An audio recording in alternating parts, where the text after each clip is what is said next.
Ah bah voilà, il y a déjà certains inscrits. Voilà. Bonjour à tous, à toutes. Alors, on prend encore 2-3 minutes, le temps que tout le monde arrive.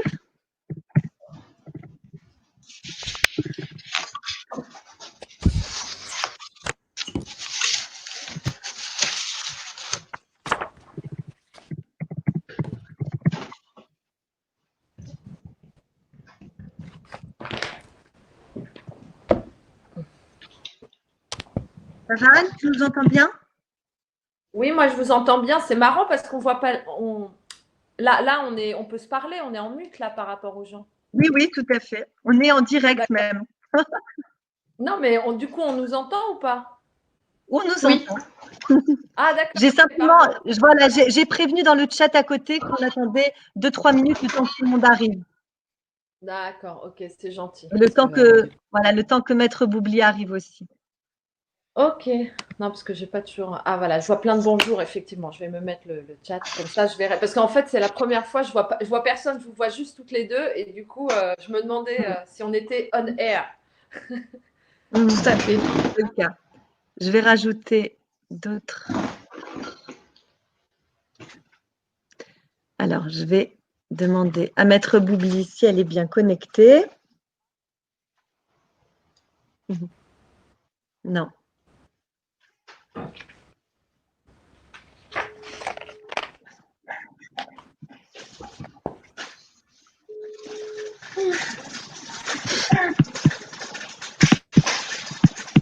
Ça va, Annabelle?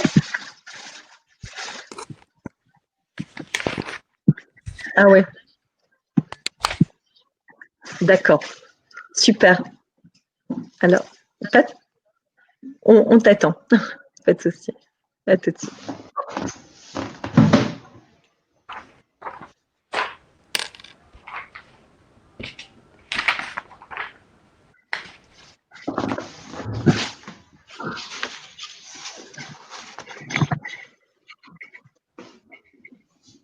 Alors, on attend Maître Boubli, qui va pas tarder.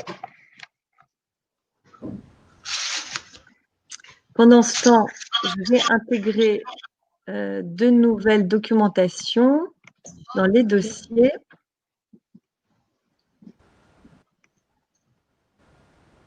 Il n'a pas mis les dossiers?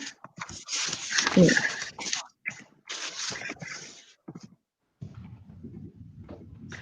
Je vous télécharge, pour celles et ceux qui sont déjà là, les documents que vous pouvez vous aussi télécharger directement dans le chat.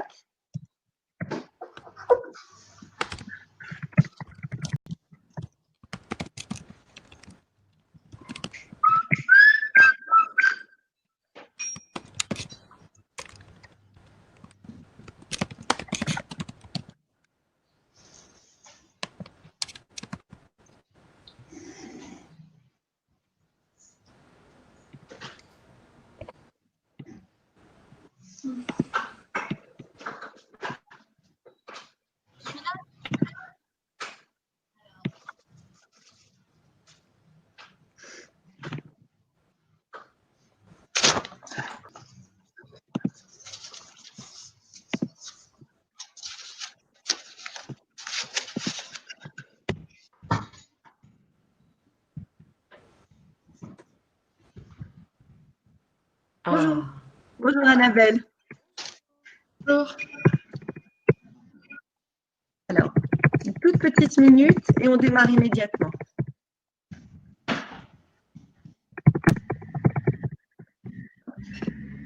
Je suis en train de vous télécharger les documents.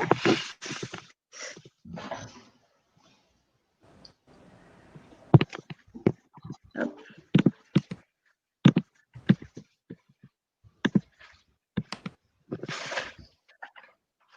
Voilà, bon, alors, on va démarrer.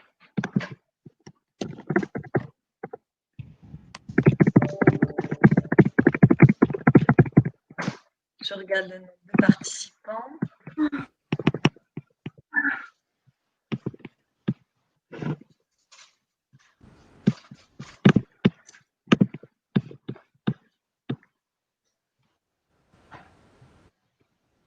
Et voilà, très bien. Alors, très bien.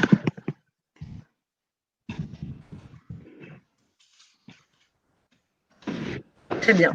Tout le monde est bien connecté? Tout le monde s'entend? C'est parfait. Tout à fait. Très bien. Une toute petite seconde. Hein.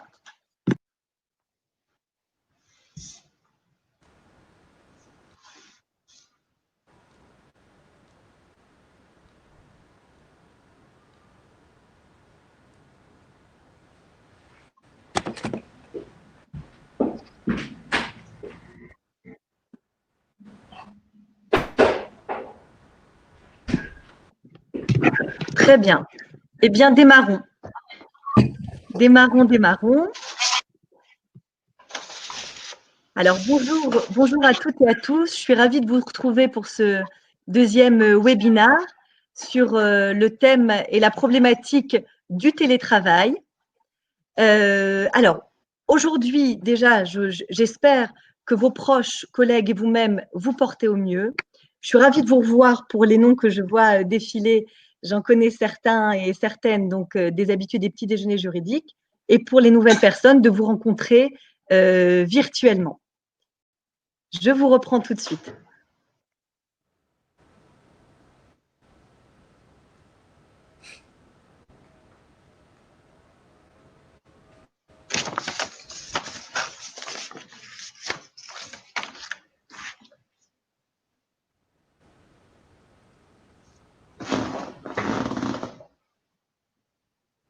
Alors, une toute petite seconde, je réponds simplement à des personnes qui m'appellent pour les liens.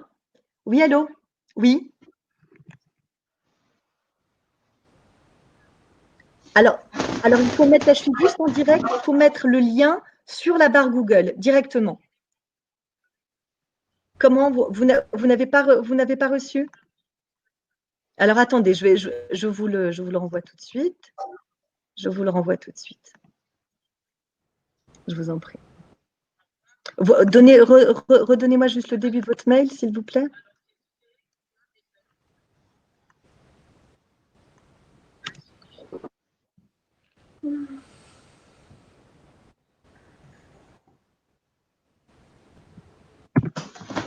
Voilà, je vous l'envoie.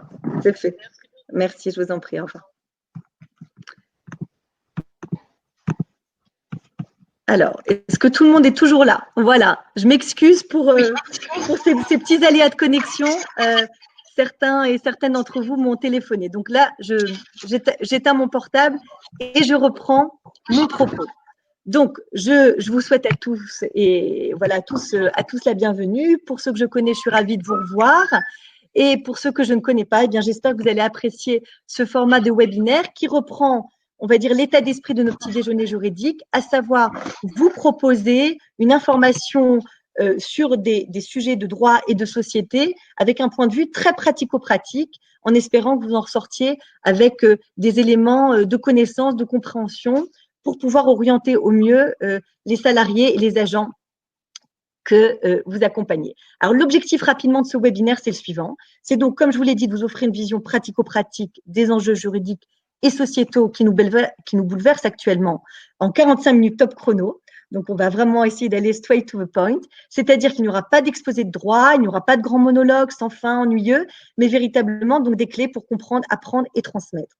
Le deuxième aspect de ce webinaire, le deuxième objectif, c'est vous offrir véritablement un regard collé au réel et aussi un regard croisé, pluridisciplinaire, donc pas forcément consensuel.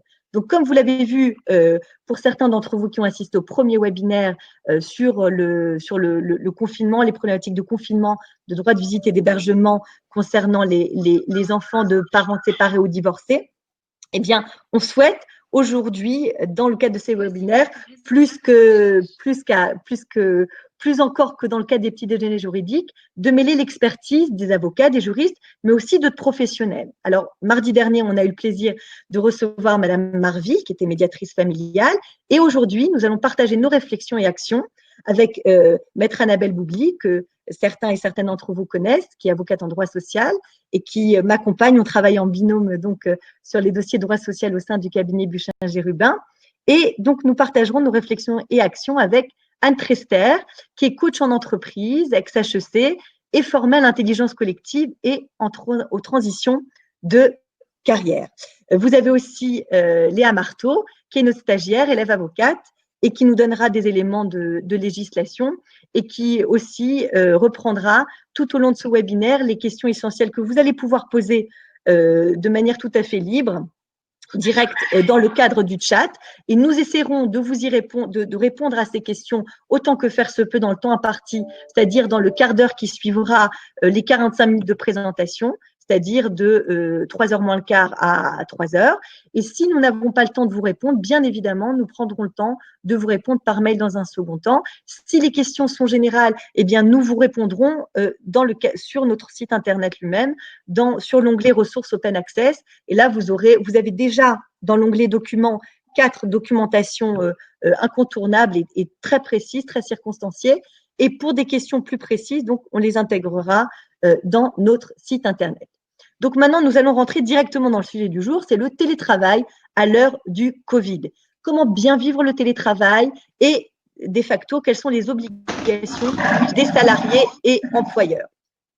Donc, comme vous le savez, suite aux décisions prises par le gouvernement en mars 2020, le ministère du Travail est venu préciser les modalités d'organisation du travail pour la période de confinement.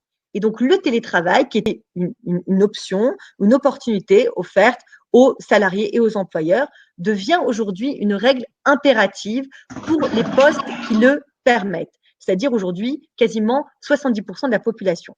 Donc, évidemment, ce fait d'imposer le télétravail à quasiment, je veux dire, voilà, une énorme majorité des travailleurs en France pose beaucoup de questions.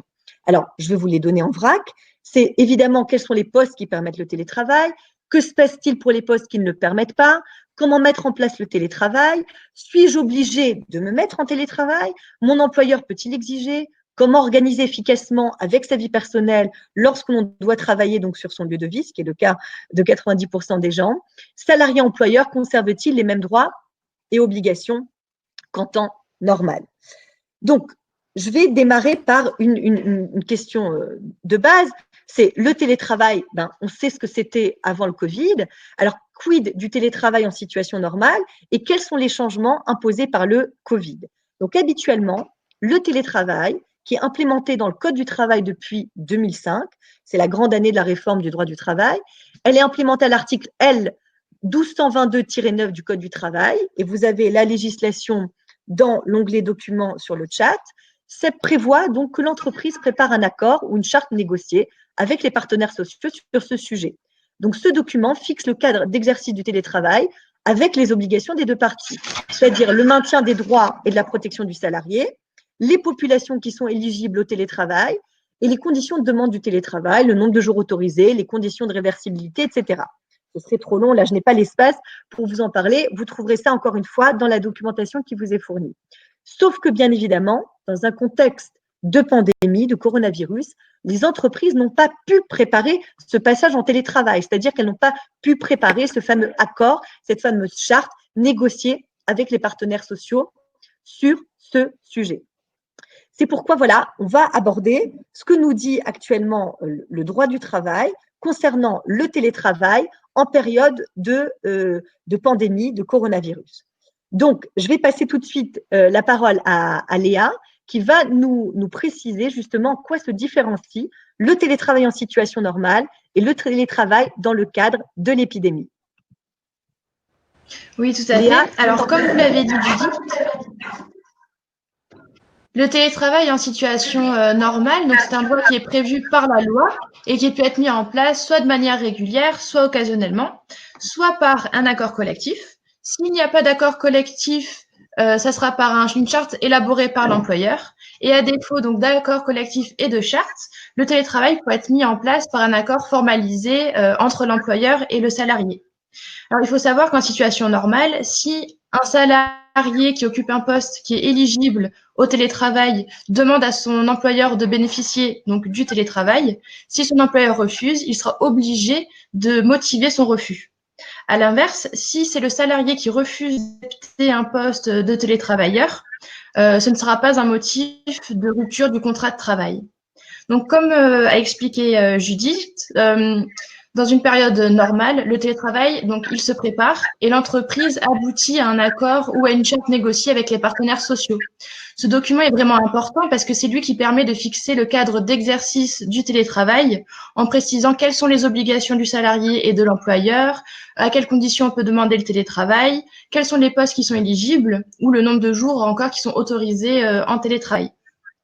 Le problème, c'est qu'avec ce contexte de pandémie, les entreprises n'ont pas pu préparer ni les modalités ni le passage au télétravail, ce qui fait que sa mise en œuvre est différente avec donc cette période de pandémie par rapport au télétravail régulier qui a déjà pu être mis en place par certaines entreprises. La principale différence, c'est que… Oui, excuse-moi Léa, donc est-ce que tu peux nous donner les grandes différences entre le télétravail régulier et celui, donc, dans le cas des pandémies, les 3 critères importants? Ah oui, donc les plus grandes différences, c'est que donc en période de pandémie, le télétravail est imposé. La situation de sa mise en place est plutôt rapide, sans préparation et sans négociation. De plus, le télétravail s'effectue donc désormais à temps plein, sans période régulière de retour au bureau. Et puis sur une question plus pratique, le télétravail donc se pratique au domicile et souvent dans un environnement familial assez contraignant puisque le conjoint, la conjointe peut également être en télétravail et les enfants donc en général suivent les cours à distance. Voilà, donc ça pose des difficultés, mais des difficultés qu'on peut difficilement contourner. Alors maintenant, on a bien compris que le télétravail était imposé à la quasi-totalité des salariés qui sont éligibles à la possibilité donc de télétravail, qu'ils peuvent difficilement le refuser, même si les conditions de télétravail ne sont pas optimales, et c'est le cas, je pense, pour la plupart d'entre nous ici présents, et des salariés ou des agents que vous pouvez représenter. Maintenant, ce qui serait intéressant de savoir, Léa, c'est est-ce qu'il existe un formalisme nécessaire à la mise en place du télétravail en période de Covid, ou est-ce que l'employeur peut l'imposer comme ça de facto, comme ça, en envoyant un simple mail en disant voilà, vous êtes en télétravail et vous n'avez rien à opposer à cette obligation? Eh bien non, justement, il n'y a aucun formalisme qui est nécessaire pour la mise en œuvre du télétravail en période de Covid. C'est l'article L 1222-11 qui précise vraiment que la mise en œuvre du télétravail ne nécessite aucun formalisme particulier dans le cadre de l'épidémie et le télétravail devient même la règle impérative aujourd'hui pour les postes qui le permettent. Et puis d'ailleurs, si je peux préciser, le ministre du Travail a indiqué qu'il y aurait 8 millions d'emplois aujourd'hui qui seraient compatibles avec le télétravail dans le secteur privé. Ce qui fait qu'il y a un grand nombre de personnes qui peuvent se voir faire imposer le télétravail. Voilà, donc ce fameux article que vous avez cité, Léa, dit effectivement la chose suivante, c'est qu'en cas de circonstances exceptionnelles, notamment de menaces d'épidémie, la mise en œuvre du télétravail peut être considérée comme un aménagement du poste de travail rendu nécessaire. C'est-à-dire, ce terme de nécessité qu'emploie le législateur démontre bien que c'est tout à fait incontournable. Et dans quel but? Alors, que nous dit donc ce fameux article L 1222-11? C'est que c'est rendu nécessaire pour permettre la continuité de l'activité de l'entreprise et garantir la protection du salarié. Donc, on voit bien à quel point aujourd'hui, c'est tout à fait au cœur de cette période de post-confinement qu'essaye de mettre en place le Premier ministre Édouard Philippe. C'est extrêmement complexe, mais on voit bien que la continuité de l'activité de l'entreprise reste véritablement au cœur de ces fameuses circonstances exceptionnelles. Donc, pour traduire vos propos, Léa, on va dire de manière encore plus concrète, ça veut dire, pour résumer, que le salarié peut demander à son employeur de bénéficier du télétravail jusqu'à nouvel ordre et que si l'employeur refuse, eh bien évidemment, ce refus doit être motivé. Ça, j'insiste sur ce plan-là, c'est qu'un refus d'employeur concernant le télétravail ne peut être balancé comme ça par un mail et encore moins oralement. L'employeur a absolument l'obligation de faire un courrier circonstancié. Alors, vu que les services de la Poste sont un petit peu lents en ce moment, il peut tout à fait envoyer un courrier très clair en le mettant en pièce jointe dans un mail, ou alors il peut faire ce qu'on appelle une sorte de mail officiel, mais tout ça doit être rédigé de manière absolument très claire et donc motivée. Le deuxième point qu'on pourrait déjà résumer dans l'introduction de ce webinaire, c'est que l'employeur peut donc également unilatéralement placer le salarié en télétravail. Donc, si le salarié, lui, peut demander à bénéficier du télétravail avec le refus de l'employeur, doit être absolument motivé, eh bien, le salarié peut aussi, a priori, refuser le télétravail. Et là, on voit que dans ce cadre, dans le cadre de ces circonstances exceptionnelles, l'employeur peut unilatéralement, c'est-à-dire sans que le salarié soit d'accord ou pas, le placer en télétravail et même modifier, comme vous avez dû l'entendre, par exemple, ces dates de congé qu'il aurait pu déjà poser. Notamment, l'employeur peut exiger du salarié de télétravailler jusqu'à la fin de la période d'incubation, c'est-à-dire 14 jours, afin d'éviter le risque de propagation de virus au sein de l'entreprise. Donc, vous voyez bien que cette notion de circonstance exceptionnelle, elle est constamment, elle est susceptible d'être constamment mise en avant par les employeurs qui veulent imposer le télétravail. Donc, quand je parle de la motivation, par exemple, du refus de l'employeur d'accorder un télétravail ou de l'obligation qu'il va imposer à son salarié, il peut tout à fait se réfugier derrière cette circonstance exceptionnelle qu'il refuse le télétravail ou qu'il accepte ou qu'il oblige le salarié à un télétravail. Pour vous donner un exemple, si vous êtes par exemple caissière en supermarché et que vous demandez du télétravail de manière tout à fait légitime, l'employeur, s'il respecte bien évidemment toutes les consignes de sécurité, peut vous imposer en vous disant c'est une circonstance exceptionnelle, vous devez reprendre votre poste et vous n'avez pas de possibilité de télétravailler. Voilà. Donc ça, c'est cette notion de circonstance exceptionnelle, c'est là qu'elle est complexe, on va dire, pour les salariés, parce qu'elle empiète un peu, on va dire, sur les libertés publiques déjà et sur les libertés donc individuelles, et que là, effectivement, l'employeur se protège en cas de risque de contention en disant voilà, je mets en avant cette fameuse, comme carton rouge, on va dire, sur un stade de foot, il y a la notion de circonstance exceptionnelle, je m'abrite là-dessus et donc je peux soit imposer, ce qui est la plupart du temps le cas, soit je peux imposer le télétravail, soit je peux le refuser, donc précisément en mettant en avant cette notion de circonstance exceptionnelle. Donc Léa, juste pour que tout le monde ait bien ça en tête, parce que c'est tout à fait l'objectif de ce webinaire dans la lignée des petits déjeuners juridiques, c'est d'avoir bien en tête certaines notions que justement vous pourrez retranscrire, faire comprendre aux salariés ou aux agents que vous accompagnez. Est-ce que tu peux nous repréciser, Léa, s'il te plaît, ce que dit le Code du travail sur cette fameuse notion de circonstance exceptionnelle? Donc, le Code du travail indique que la menace d'une épidémie est une circonstance exceptionnelle qui permet d'imposer le télétravail aux salariés et ce, sans son accord. Donc, il s'agit lors d'un aménagement de poste de travail qui est rendu nécessaire pour permettre la continuité de l'activité de l'entreprise, mais également pour garantir la protection des salariés. Merci beaucoup, Léa. Donc, vous voyez, j'ai voulu être un petit peu longue dans la manière de poser le sujet parce que c'est extrêmement important et intéressant, bien évidemment, d'avoir ces notions de droit en tête pour pouvoir orienter au mieux les salariés parce que là, précisément, nous sommes dans un contexte tout à fait exceptionnel qui fait que tous les moyens de droit, de procédure qu'on avait avant, qui étaient beaucoup plus souples, beaucoup plus nuancés, aujourd'hui sont beaucoup moins de mise. Alors ça, vous voyez, c'est ce que nous dit la loi, ce que nous dit le Code du travail, les directives qui ont été données par le ministère du Travail. Maintenant, ce qui va être extrêmement intéressant, et là je vais faire appel à Anne Trester qui est coach, c'est de savoir si ce télétravail, qui est actuellement donc imposé à quasiment 70% des salariés, est bien reçu, accepté par les salariés, ou alors au contraire, ça pose certaines difficultés, d'où, c'est pour ça que j'ai voulu intituler ce webinaire « Comment bien vivre le télétravail ?» parce qu'il n'y a pas que des notions juridiques gravées dans le marbre qu'on peut imposer un peu froidement, il y a aussi énormément d'éléments, notamment dans les interactions entre les managers, les salariés, à mettre en place précisément pour que ce télétravail qui est imposé soit vécu le mieux possible. Anne, on vous écoute.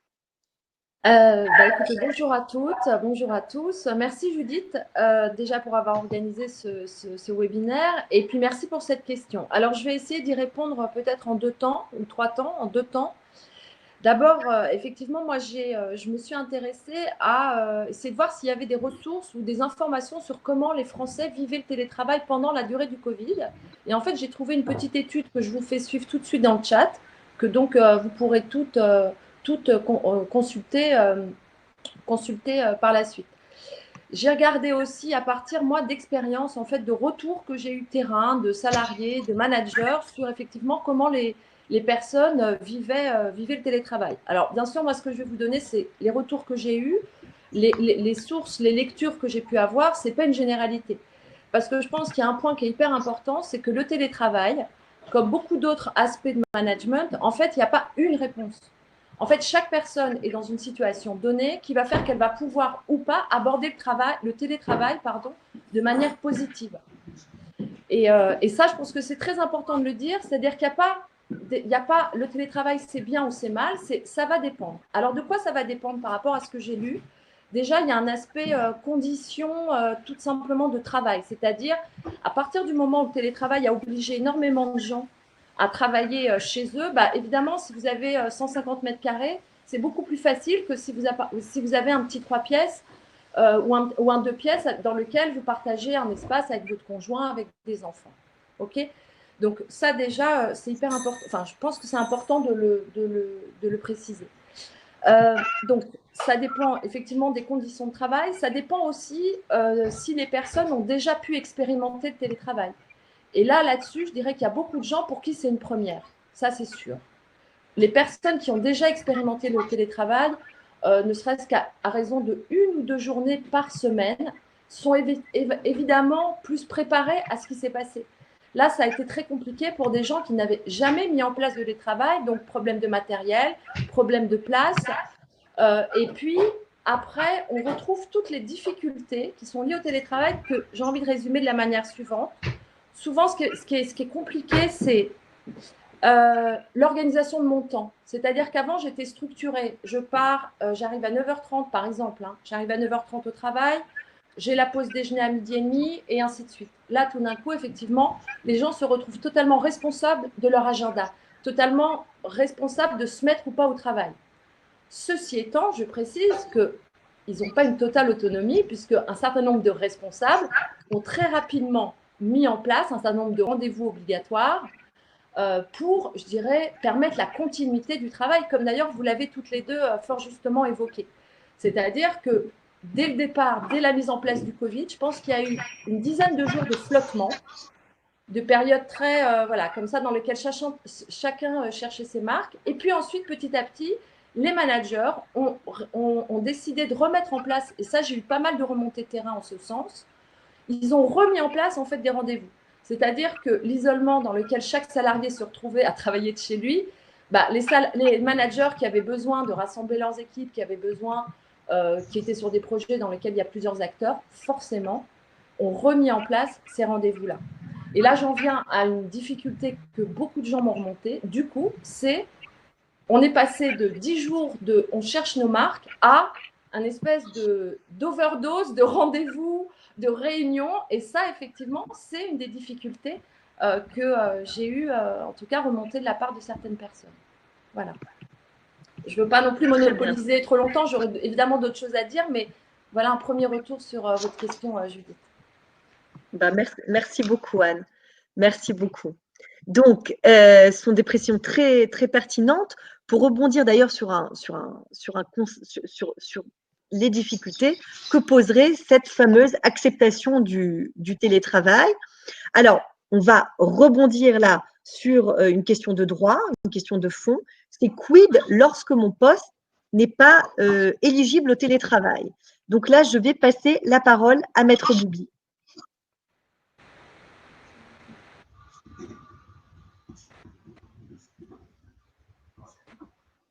Annabelle, on ne t'entend pas? On ne t'entend pas? Il faut appuyer sur le micro. En haut de l'écran. Voilà.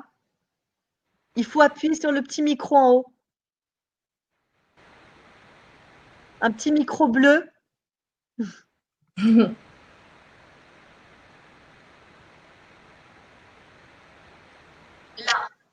Là, on t'entend. C'est bien.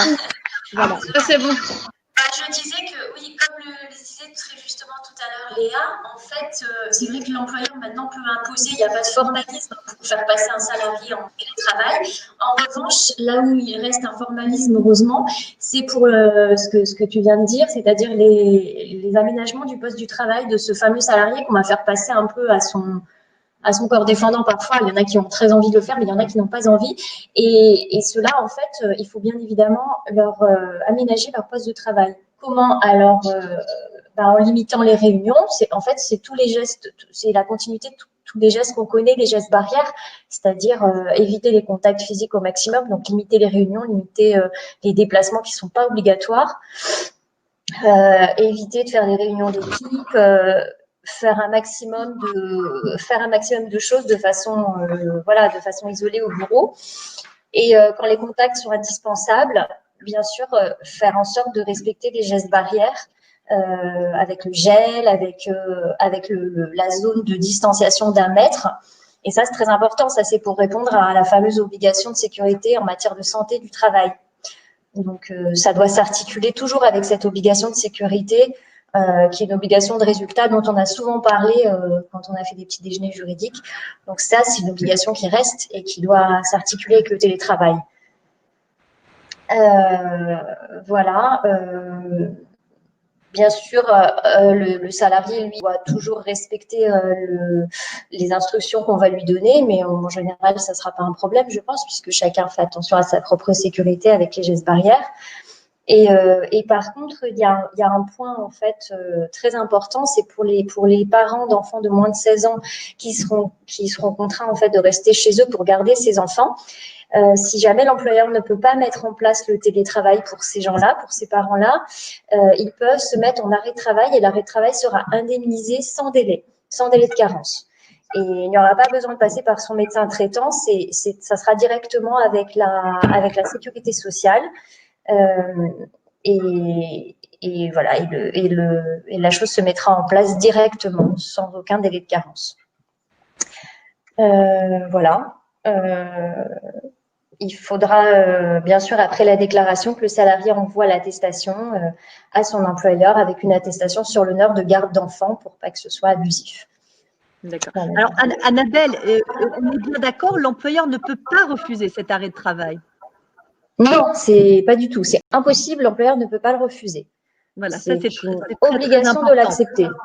C'est très important. Alors, je me permets de faire une petite parenthèse parce que j'ai eu des questions assez spécifiques quand les deux sont en arrêt de travail. C'est-à-dire que quand vous avez, imaginons un cas pas classique, mais qui peut arriver malheureusement, où vous avez un couple dont par exemple, l'époux serait atteint d'une maladie particulière, maladie cardiovasculaire, pour laquelle il est en arrêt de travail parce qu'il est considéré comme une personne à risque. Et on va y venir tout de suite avec Annabelle sur justement les cas plus spécifiques, justement ces personnes dites à risque. Donc, il a un arrêt de travail. Et l'épouse, elle aussi, est en arrêt de travail parce qu'ils ont 2 enfants de moins de 16 ans. Est-ce que l'employeur peut refuser l'arrêt de travail pour cette femme qui a des enfants à la maison sous prétexte que son mari est déjà lui-même en arrêt de travail? Et en fait, est-ce que cette dame-là peut dire « Moi, je ne peux pas être en télétravail, je suis obligée d'être en arrêt de travail déjà parce que j'ai mes enfants et aussi parce que j'ai mon mari à la maison ». Et là, c'est un peu compliqué parce que il y a parfois des zones un petit peu floues où l'employeur peut s'immiscer en disant que non, encore une fois, en brandissant cette notion de circonstances exceptionnelles. Alors, il ne va pas forcément imposer le télétravail à temps plein, mais il l'imposera peut-être à temps partiel. Et c'est cette question que j'ai eue et sur laquelle je m'étendrai plus longuement, on va dire, par une réponse très circonstanciée sur le site Internet, parce que ce sont des cas qui peuvent arriver quand vous avez plusieurs personnes au sein d'une maison, en tout cas les 2 membres du couple, qui sont tous les 2 en arrêt de travail. Est-ce qu'on peut dire à l'employeur « Ah ben non, moi dans ce cas-là, je n'accepte pas le télétravail » ? Oui, je l'accepte. Donc, on y répondra parce que c'est une question spécifique, mais qui se pose relativement régulièrement. En tout cas, merci Annabelle pour ces précisions. Donc, maintenant, je propose qu'on passe justement au cas plus spécifique qui concerne les personnes à risque. Est-ce que ces personnes à risque, est-ce qu'elles peuvent être placées en télétravail ou au contraire, est-ce que le télétravail est absolument impossible pour ces personnes-là et elles sont automatiquement placées en arrêt maladie? Oui, c'est ça. Elles doivent être impérativement placées en arrêt maladie parce qu'elles sont à risque et que ce serait trop dangereux pour elles de venir travailler, donc elles doivent être en télétravail. Et elles peuvent être donc mises elles vont être mises en arrêt de travail, pardon, excuse-moi. Elles vont être mises en arrêt de travail parce qu'elles sont à risque. Et donc, ce sont à la fois les femmes enceintes, tous les gens qui ont des diabètes de type 1, toutes les pathologies cancéreuses, les insuffisances cardiaques. Et tous les cas de pathologie d'obésité, etc., tous ces gens peuvent être mis en arrêt de travail aussi pour une durée de 21 jours. Et pareil, sans avoir à passer par l'employeur, juste en allant sur le site amélie.fr. Voilà, c'est un arrêt de travail qui sera de 21 jours au départ et qui après sera prolongeable.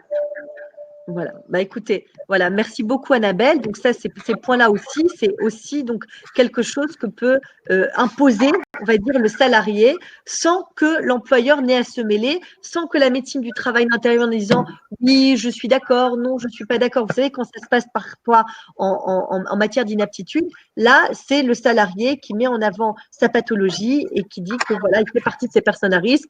Et la plupart du temps, ça ne pose aucune difficulté. Là aussi, sur les éventuels refus tout à fait exceptionnels que pourrait opposer l'employeur à une personne dite à risque en lui disant bah non, moi j'estime, employeur, que tu n'es pas à risque, on fera une note spécifique sur l'onglet ressources open access sur notre site internet. Donc, on a bien vu là, merci Maître Boubi, que le législateur impose donc à l'employeur. Il lui donne donc la possibilité d'imposer le télétravail, mais l'employeur doit aussi évidemment prendre en compte les spécificités ou l'état de santé physique ou psychique de leur employé. Donc là, on va rebalancer sur l'aspect, on va dire, un peu plus managérial coaching et savoir un petit peu de manière plus générale. Donc là, on voit ce que dit la loi, ce qu'elle impose, les spécificités qui permettent un petit peu de nuancer, on va dire, l'imposition du télétravail. Mais j'aimerais savoir, Anne, si on peut envisager donc cette question du côté managérial. Alors, je pose en vrac quelques questions auxquelles vous allez répondre, j'espère. C'est, par exemple, comment est-ce qu'on arrive à animer son équipe alors qu'on a une visibilité, par exemple, très réduite sur le futur? Comment, par exemple, on arrive à maintenir la culture d'entreprise et fédérer à distance? Ou comment même un manager peut éventuellement se rendre compte ou gérer les situations de chacun? Est-ce que l'un est surchargé ou au contraire, est-ce que l'autre est désœuvré? Voilà, on voit beaucoup d'outils et de pratiques fleurir sur les réseaux sociaux. Tout ça est un peu confus. Donc, comment est-ce qu'on peut faire le tri et trouver, évidemment, peut-être donner un petit peu des axes sur des modes de management qui seraient pertinents pour les équipes de manière générale? Ok, alors effectivement, c'est une très bonne question parce que bien avant le Covid, en fait, c'était déjà, disons, les difficultés que les managers rencontraient avec le télétravail. Il y avait déjà un certain nombre de difficultés que les managers rencontraient avec le télétravail. Et effectivement, donc on peut, c'est tout à fait clair que ça peut se renforcer avec la période actuelle. Je voulais justement répondre à cette question aussi pour rappeler qu'il y a quand même des points positifs. C'est-à-dire que le télétravail, là, on est dans une période, je dirais, exceptionnelle. Mais le télétravail en France existait déjà depuis quand même, on va dire, une dizaine d'années. Depuis quelques années, on voit une montée en puissance du télétravail. Et donc, on commence à avoir, au cas par cas et de manière plus globale, une vision des avantages et des inconvénients du télétravail. Et de ce fait, effectivement, un manager commence à être sensibilisé, les managers commencent à pouvoir être davantage sensibilisés. On peut trouver aujourd'hui pas mal de ressources sur Internet, mais là, effectivement, je vais essayer de vous en donner quelques-unes. Les difficultés qui étaient remontées généralement par les managers, c'est celles que vous avez évoquées, Judith. Je pense que j'ai envie de dire deux choses. D'abord, les difficultés qu'on a liées au télétravail viennent souvent en plus d'autres difficultés qui pouvaient préexister. J'entends par là tout ce qui est lié aux conditions de travail, à la qualité relationnelle qu'il pouvait y avoir dans une équipe, la capacité du manager aussi à accompagner et soutenir ses salariés. Bien sûr que le télétravail va venir révéler encore plus, ça va être un peu un révélateur des difficultés, mais souvent ces difficultés peuvent aussi préexister. Donc pour vous répondre maintenant par rapport au télétravail, moi j'ai noté plusieurs choses. D'abord, c'est l'aspect que le manager vraiment s'assure de tout ce qui est conditions de travail pour le salarié et voir comment améliorer ces conditions. Okay, ça peut être parfois, moi j'ai eu cette semaine une salariée au téléphone qui me disait que pour la première fois elle était en télétravail et en fait au début c'était hyper difficile pour elle de se concentrer. Donc elle n'arrivait pas à travailler, ce qui évidemment pouvait poser un problème à son manager. Eh ben, ce qu'elle a fait tout simplement, c'est qu'elle a organisé dans son petit appartement, elle a changé la table de place pour se créer un lieu de travail dans son espace personnel. Et ça, par exemple, c'est des petits ajustements que les gens peuvent mettre en place. Donc, il faut que le manager se soucie des conditions de travail et écoute effectivement qu'est-ce qui se passe pour son salarié pendant cette période particulière. C'est-à-dire, est-ce que les conditions de vie sont correctes? Est-ce que son environnement, comment ça se passe? Et déjà, le fait d'être en questionnement et de ne pas faire comme si c'était évident, je pense que déjà, pour un manager, ça peut énormément permettre, d'engager le dialogue avec son salarié, et deuxièmement, pourquoi pas, ensemble, de trouver des réponses à ça. Autre exemple que j'ai envie de vous donner, et ça, c'est valable aussi bien pour le manager que pour le salarié. La difficulté du télétravail pendant la période Covid encore plus, parce qu'il ne faut pas se leurrer, il y a des entreprises qui sont dans des situations très compliquées. Donc, il y a un surcroît de travail, donc il y a une pression supplémentaire. Et ben, la réponse à ça, ça va être d'essayer de fixer un cadre et de s'y tenir. C'est-à-dire que comme le matin, on a des horaires, comme hors télétravail, nous avons des horaires, matin, après pause et l'après-midi, et ben, le télétravail n'exempte personne de respecter un agenda. Et je pense que pour les managers et pour les salariés, c'est très sécurisant. Ça permet en plus de développer une certaine discipline. Et je dirais que là, c'est là où il y a les avantages et les inconvénients. C'est-à-dire que moi, j'ai des salariés ou des managers qui arrivent à allier de manière plus facile leur vie personnelle et leur vie professionnelle grâce au télétravail. J'ai une certaine souplesse. À l'inverse, on peut avoir des managers qui ne se rendent pas compte, effectivement, comme d'ailleurs ils le faisaient avant le Covid, qu'il y a des horaires, qu'il y a des limites. Et là, vous allez avoir des managers qui vont abuser du télétravail pour pouvoir joindre leurs salariés n'importe quand, à n'importe quel moment, etc. Donc, je dirais que toutes les règles de bon sens qui existaient avant et qui permettaient des bonnes relations avec les salariés restent totalement valables, voire encore plus importantes. Et enfin, dernier conseil, c'est pas trop long, là, Judith, tu peux continuer un petit peu. Parfait, parfait. Oui. Parfait. Ok, merci. Parce très intéressant, donc au contraire. Dernière remontée, en fait, ça a été la capacité de certains managers à mettre en place, avec les outils virtuels, en fait, des rendez-vous plus conviviaux, plus sympas. Par exemple, j'ai un manager qui a mis en place un rendez-vous qui s'appelait la conf des confs. Bon, la conf, c'était pour conférence, et des confs, des confinés. Donc, en fait, là, c'est dans un certain univers. Je ne dis pas qu'il faut le faire. Mais en tout cas, vous voyez, c'est un manager qui a pris conscience que pour ses salariés, ce n'est pas facile. Donc, il y a un moment dans la journée pour garder le lien avec son équipe, qui n'est pas forcément un moment où on est à 100% en train de répondre à des dossiers urgents, mais dans lequel on va prendre un temps d'échange et de partage. Et à chaque fois qu'il y a ces temps d'échange et de partage, il semble, et moi, en tout cas, dans mes expériences précédentes, je sais que c'est quand même très souvent le cas, qu'à partir du moment où il y a des moments d'écoute et de partage, où il y a la possibilité d'exprimer ce qui se passe, et donc pour le manager d'être en phase avec son équipe, et ben, rapidement, ce qui paraissait très difficile à aborder et une situation à laquelle on ne savait pas forcément comment s'adapter, j'ai envie de vous dire, l'être humain est assez merveilleux et il est capable de s'adapter à beaucoup plus de choses qu'on ne le croit. Donc, j'ai envie de finir aussi sur quelque chose d'assez positif, c'est-à-dire que oui, c'est difficile, mais j'ai aussi, je vois un peu cette situation-là comme un peu un challenge que les managers doivent relever et il peut aussi avoir des bonnes surprises vis-à-vis de ses équipes. C'est-à-dire que les salariés peuvent effectivement, au bout d'un moment raisonnable d'adaptation, retrouver une routine, en fait. Toute la question, c'est ça, on nous a cassé notre routine. Et il faut retrouver une routine. Voilà. Très bien.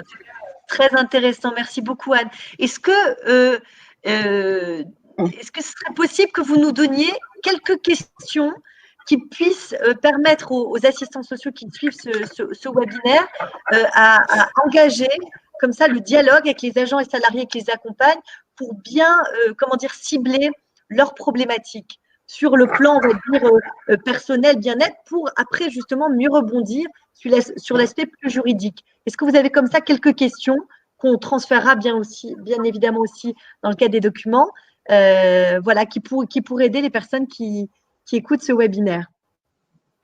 Écoutez, oui, Judith, tout à fait, parce que je pense que pour vous qui êtes là ce matin, donc qui accompagnez ces salariés, je pense qu'il est aussi très important pour vous, j'imagine, d'avoir une vision plus claire de ce que vivent ces personnes et de savoir comment vous allez pouvoir les aider. Et moi, il me semble qu'effectivement, un certain nombre de questions peuvent être très utiles pour à la fois que ces collaborateurs se sentent écoutés, qu'il y a toujours une valeur importante dans la relation, essentielle même, j'ai envie de dire, c'est pas important, pour moi c'est essentiel. Et deuxièmement, parce que vous allez pouvoir peut-être, à travers ces questions, aider ces salariés à passer dans un mode, non plus je subis le télétravail, je subis ce qui se passe, mais dans un mode au contraire plus actif, c'est-à-dire comment je peux trouver des solutions pour vivre mieux le télétravail. Et donc, quelques exemples de questions, des questions assez simples, hein, qui pourraient être par exemple déjà, comment vivez-vous la situation du télétravail? Je veux dire qu'à travers cette question, c'est essayer d'identifier clairement quelles sont les difficultés. Est-ce que c'est des problèmes de matériel? Est-ce que c'est des problèmes de cohabitation? Est-ce que c'est des problèmes d'être très impressionné par l'outil informatique, par exemple? Il y a des gens, il ne faut pas oublier, qui étaient enfin, vraiment pas à l'aise avec ça, parce qu'on peut être aussi un peu informatique, un peu allergique, et en tout cas un peu impressionné par ça. Autre question, quelles sont donc les conséquences pour vous, pour votre travail? En fait, j'ai fait toute une liste que je vais évidemment vous transmettre. Et après, il y a une question qui me paraît clé, c'est qu'est-ce que vous avez déjà fait pour essayer de résoudre cette situation? Parce que là, on est sur des questions qui permettent de placer le salarié aussi dans une situation de « mais c'est vrai, comment je peux faire moi pour mieux vivre et mieux travailler pendant cette période ?» Donc, toutes les questions autour de qu'est-ce que vous avez déjà fait pour résoudre cette situation? Quelles solutions vous pourriez imaginer? De quoi vous avez besoin pour mettre en œuvre ces solutions? Ça aussi, c'est important parce que parfois, il y a besoin simplement d'en parler à quelqu'un, de s'autoriser à le faire. Donc, de quoi vous avez besoin? Que se passe-t-il si vous ne faites rien? Que se passe-t-il si vous ne trouvez pas de solution? C'est comment vous vous projetez par rapport à ça? Qu'est-ce que le télétravail vous permet de faire que vous ne faisiez pas avant? Ça peut être intéressant aussi pour que on se pose 2 minutes sur avantages, inconvénients. Voilà, avoir un petit peu de recul sur la situation. Et enfin, une dernière question qui me paraît intéressante aussi pour vous, mesdames et messieurs, c'est qu'est-ce qui dépend de vous et qu'est-ce qui ne dépend pas de vous? Voilà, quelques questions, Judith, vraiment un peu en vrac, mais avec une logique qui est à la fois que vous puissiez, que nous puissions chacun, qu'on soit manager, assistante sociale, comprendre ce qui se passe pour le salarié. Deuxièmement, voir l'impact que ça a pour lui, vraiment prendre le temps d'analyser ça. Et ensuite, dans un second temps, de passer sur la recherche de solutions et quelque part mettre le salarié en situation de pouvoir imaginer des solutions et de le soutenir dans ça. Voilà expliquer comment j'ai construit ces questions. Alors, juste pour terminer, Anne, il y a une notion que j'avais trouvée extrêmement pertinente quand on avait échangé dans le cadre de la préparation de ce webinaire, c'est le principe de subsidiarité. C'est pour rebondir sur ce que vous venez de dire à l'instant, c'est de remettre le salarié au cœur de ses difficultés. Est-ce que vous pourriez nous expliquer un petit peu ce principe de subsidiarité et comment les assistants sociaux peuvent le pratiquer en entretien? Alors, ce principe de subsidiarité, en fait, je vais essayer de le résumer en 2 mots. L'idée, c'est que, je ne sais pas si vous êtes d'accord avec moi, enfin vous toutes, Judith, mais aussi vous qui nous écoutez, il semblerait quand même que le Covid a révélé les difficultés d'une concentration excessive, d'une prise de décision trop centralisée, d'accord? Qui est quand même un modèle très français. On aime bien, c'est le préfet qui gère ça au niveau des régions, ou bien au niveau même préfet département. Et dans les entreprises, on retrouve un peu cette habitude, c'est-à-dire surtout dans les grandes entreprises. On n'aime pas trop le sur-mesure, c'est compliqué, c'est difficile. Mais alors, si je fais ça pour un tel, pourquoi je ne fais pas ça pour l'autre, etc. Ça, c'est un peu un contexte. Et ce qui est intéressant, c'est que le Covid a montré aussi qu'il y avait énormément de solutions au niveau local qui étaient trouvées, aussi bien en termes de solidarité, mais aussi dans les entreprises, très concrètement, pour effectivement permettre une continuité du travail. Donc, le principe de subsidiarité, il s'inspire de ça pour dire quoi? Pour dire, au lieu d'avoir des règles qu'on décline sur des dizaines de milliers ou des centaines de personnes, pourquoi ne pas redonner à chaque échelon, qu'il soit local, qu'il soit dans la hiérarchie, et là je fais le parallèle avec l'entreprise, au niveau de chaque manager, leur redonner un peu d'autonomie pour, qu'ils puissent faire remonter ce qui se passe sur le terrain, et du coup avoir une vision beaucoup plus concrète de ce qui s'y passe, et ensuite pouvoir agir, donc prendre les décisions qui s'imposent par rapport à une remontée du terrain et non par rapport à des principes qui, alors ça c'est très personnel, pardon, je vais peut-être, voilà, c'est un peu ma vision des choses, mais qui, sous prétexte d'être égalité, la même chose pour tous, sont en fait, parfois font plus de mal que de bien. C'est-à-dire que la subsidiarité, c'est une approche du travail qui vise à dire que c'est d'abord le terrain qui peut faire remonter la réalité et que c'est à partir du terrain qu'il faut prendre des décisions et donc redonner de l'initiative à chaque échelon. Et dernier point sur la subsidiarité qui, moi, je trouve est une idée qui, moi, me tient à cœur, c'est que les échelons, les niveaux hiérarchiques, et ça, je pense que pour vous, quand vous êtes en entreprise, vous avez tout le temps cette difficulté-là, c'est que, OK, vous remontez les choses, mais vous n'êtes pas forcément entendu. Mais lorsqu'on déploie ces logiques de subsidiarité en entreprise, eh bien, il y a cette prise en compte par les échelons supérieurs des remontées terrain. Ça fait partie de cette philosophie-là. Et en plus, les échelons hiérarchiques supérieurs sont là pour soutenir le terrain et pas l'inverse. C'est-à-dire, on n'est plus dans une logique top-down, mais on est dans une logique down qui remonte et le top vient aider le down à trouver des solutions. Voilà. C'est extrêmement intéressant et voilà, ça me tenait à cœur que vous développiez cette notion-là parce que je pense vraiment, s'il doit y avoir quelques changements dans le monde du travail, je pense que ça commencera certainement par ça. Alors, pour répondre à une question spécifique à laquelle nous allons répondre dans un prochain webinaire, c'est le problème des addictions sur le lieu de travail. Alors, on le sait, c'est assez étonnant, c'est qu'il y a énormément de commerces qui ont été fermés, les cafés, etc. Mais tout ce qui concerne la vente de vin et d'alcool est tout à fait en accès libre. Et malheureusement, souvent, l'oisiveté ou le fait de rester à domicile peut, ouvrir la porte à des choses qui étaient fort sympathiques. On le voit d'ailleurs, les apéros à 20h, au moment où on applaudit tout le personnel hospitalier. Eh bien, ça peut devenir une sorte d'addiction. Et plus encore que cela, alors ça, là, on parle d'un contexte sympathique, un peu festif pour adoucir le quotidien en dehors des heures de travail, mais quid d'un salarié qui s'alcooliserait pendant les heures de travail? Donc, c'est une question qui a été posée par Véronique. Donc, je vous remercie, Véronique, de cette question parce qu'elle est vraiment importante. Maintenant, là, on touche à un sujet extrêmement complexe que j'aborde depuis des années dans le cadre des petits déjeuners juridiques. C'est qu'aujourd'hui, dans ce contexte de crise sanitaire, plus que à n'importe quel autre moment, c'est qu'on ne peut pas se cacher derrière son petit doigt. On ne peut pas dire « je ne connais pas la vie de mon salarié ». Par exemple, je ne sais pas que ma collaboratrice est famille monoparentale, elle est seule avec ses enfants à la maison. Alors certes, elle est en télétravail, mais je ne suis pas sans savoir qu'elle est dans cette difficulté-là. De même, quand on a un collègue dont on connaît un peu, par exemple, une sorte d'alcoolisme mondain, on ne peut pas méconnaître, on ne peut pas ne pas penser à cette chose-là. Alors, bien évidemment, on ne va pas dire qu'aujourd'hui, un manager, il va prendre par la main, c'est pas un psy, c'est pas un assistant social, c'est pas un coach, c'est pas un avocat, c'est pas un docteur, c'est pas lui qui va, pouvoir s'immiscer dans la vie privée et encore moins médicale du salarié qui est dans une forme, ce qu'on appelle de lien pas de forme, qui est sous sa subordination. Ça, c'est le terme en droit du travail, c'est la subordination. Mais aujourd'hui, donc, on ne peut pas méconnaître ça. Je pense qu'on ne peut pas le méconnaître sur le plan privé, mais on ne peut pas non plus le méconnaître sur le plan tout simplement de cette fameuse obligation de sécurité de résultat dont on parle sur les normes Covid, crise sanitaire, mais dont je pense qu'elles vont émerger aussi sur le plan personnel.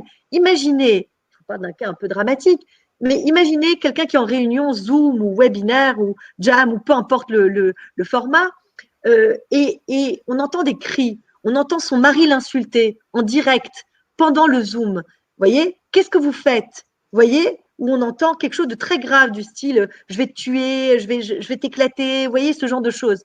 Alors, qu'est-ce que vous faites? Vous faites celui ou celle qui n'a rien entendu ou au contraire, vous vous alertez? Eh bien, moi, je pense que dans le contexte qui est le nôtre, que vous entendiez des paroles malheureuses dans le contexte de la personne, ou alors que vous voyez votre salarié qui est toujours avec un verre à la main, son martini pendant toutes les réunions, eh bien oui, à la fin du Zoom, de manière tout à fait privée, confidentielle, vous devez rappeler, lui dire « est-ce que tout va bien? Est-ce que ça va? Comment est-ce que tu te sens ?» Exactement les questions qu'a listées Anne Trester. eh bien, moi, je pense qu'en tant qu'assistants sociaux, vous avez même l'obligation d'alerter les managers et leur dire, eh bien, oui, il n'y a pas nous, simplement assistants sociaux, qui étions là, multicasquettes, à prendre en compte et la vie privée et la vie sur le lieu de travail des agents ou des salariés. Vous, en tant que manager, il me semble qu'il y a une obligation sur le plan, on va dire, peut-être éthique, morale, mais aussi en termes de cette fameuse obligation de sécurité de résultats. On aura l'occasion de revenir sur ce point-là dans le cadre du webinaire qui va être dédié justement aux addictions et qui sera animé aussi avec un psychologue qui est M. Alexandre Zakim, qui est spécialisé en addictologie. Voilà, Anne, en tout cas, merci beaucoup pour toutes ces précisions qui sont extrêmement intéressantes. Alors maintenant, pour revenir, et on a bientôt terminé sur l'aspect juridique, on a bien vu donc, je refais un récap très très rapide, c'est que donc l'employeur peut imposer, la loi l'y autorise, ces fameuses circonstances exceptionnelles l'y autorisent, donc à imposer le télétravail. On voit que dans des cas spécifiques, le salarié peut bien évidemment se retrancher derrière des difficultés personnelles, s'il a des enfants à la maison, ou spécifiques s'il est malade, pour dire voilà, non, moi je me mets en arrêt de travail. Maintenant, si on est dans un cas de figure un peu complexe, où le télétravail mettrait, on va dire, dans un danger grave et imminent la vie ou la santé du salarié, et l'employeur refuserait de dire à ce salarié, OK, je te mets en arrêt de travail. Donc, s'il impose, excusez-moi, le télétravail, que le salarié refuse, quelle est la solution juridique, même procédurale, qui peut se proposer aux salariés? Est-ce qu'Annabelle, vous pouvez nous dire un mot sur cette notion de droit de retrait? Je pense que vous la connaissez toutes et tous, mais là, il est important de la réaborder.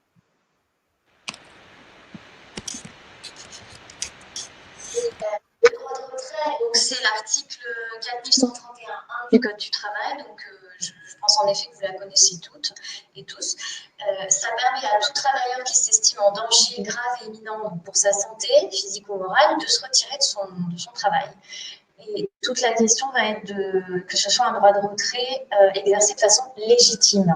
Et je pense qu'il y aura beaucoup de contentieux sur ça, sur cette notion d'exercice légitime ou pas de ce droit de retrait.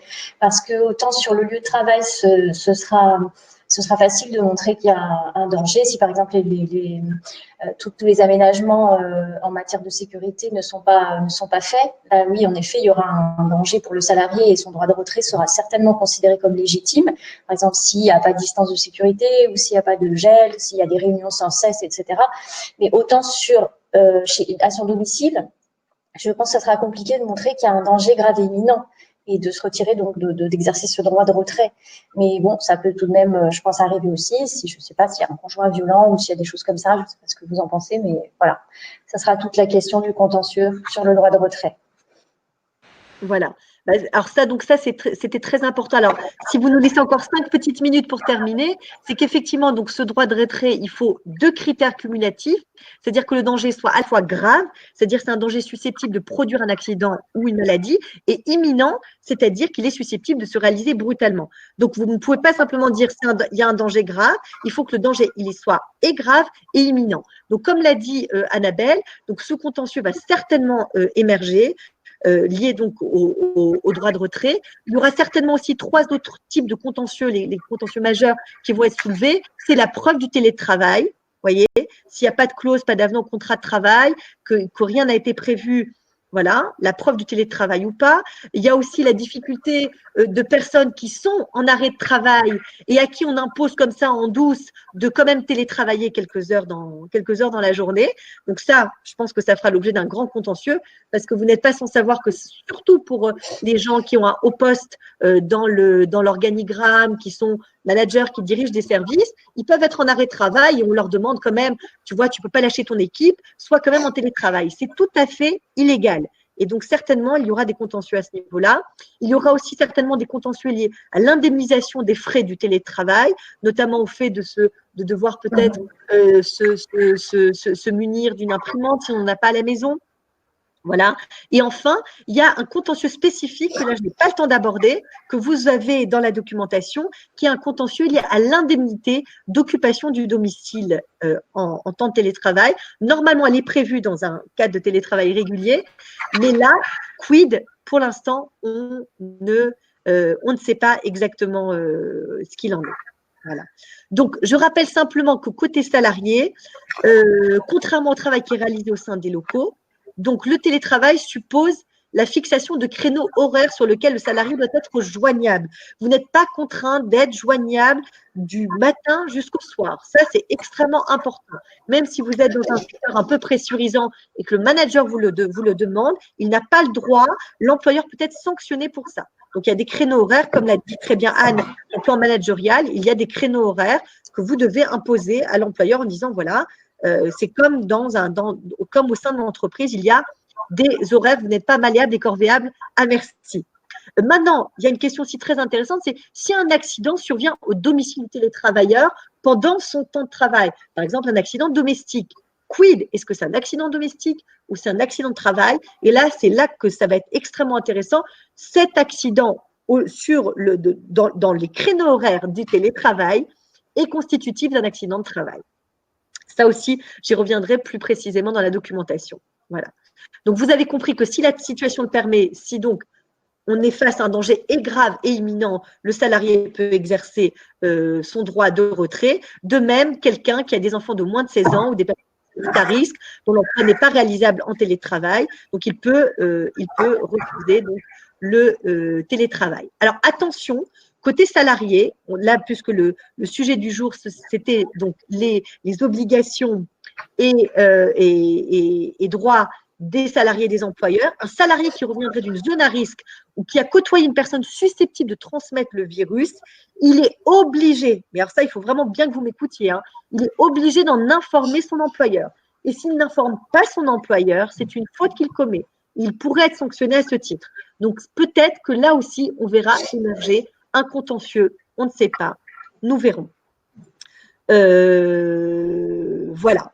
Donc, le dernier petit point que je voulais dire, obligation côté salarié, c'est qu'un salarié qui ne respecterait pas, par exemple, les mesures d'aménagement du poste de travail ou de confinement mises en place ou les instructions données par son employeur, eh bien là aussi, il serait susceptible d'être sanctionné. Donc là, pour rejoindre un peu ce que disait Anne, il faut bien évidemment, par exemple, s'aménager un endroit où on puisse travailler au sein de son domicile, mais l'employeur doit aussi vous donner quelques directives. Si par exemple, je ne sais pas moi, vous télétravaillez en étant debout, ce genre de choses, ça peut peut-être pour quelqu'un qui aurait de l'arthrose ou ce genre de choses, occasionner une aggravation de l'état de la personne. Donc, il faut bien respecter les mesures d'aménagement du poste de travail ou de confinement.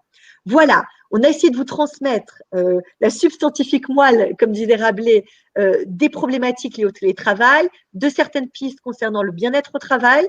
Et maintenant, donc, j'aimerais, moi, apporter une petite conclusion optimiste, en tout cas, c'est mon sentiment, et je ne sais pas si vous le partagez avec moi, je vous invite à faire par chat éventuellement, c'est qu'il me semble qu'en matière de télétravail, il y a effectivement beaucoup d'opportunités, comme a dit Anne. Et moi, l'opportunité que je vois par rapport à ma pratique, c'est qu'il est possible que ce soit un outil pour faire baisser le niveau des risques psychosociaux au sein de l'entreprise. Je m'explique extrêmement rapidement. C'est que les RPS, ils sont souvent liés au climat, à l'espace de travail, au fait qu'on se retrouve dans une réunion, que notre manager nous lance un propos un peu vexatoire, ou même nous humilie, ou pire encore, il y a du harcèlement moral ou du harcèlement sexuel, ce genre de choses. Eh bien là, le fait que chacun télétravaille, ça n'ouvre pas la porte à ces déviances. Et que se passe-t-il qu'en fait, quand on est attaqué, c'est que souvent on a un temps de sidération, les psychiatres le disent suffisamment, régulièrement, qui nous empêche de réagir. C'est pour ça que la notion de harcèlement, c'est une notion, on va dire, de répétition, et qu'avant de réagir face à une situation de harcèlement ou de risque psychosocial de manière générale, eh ben, du temps se passe.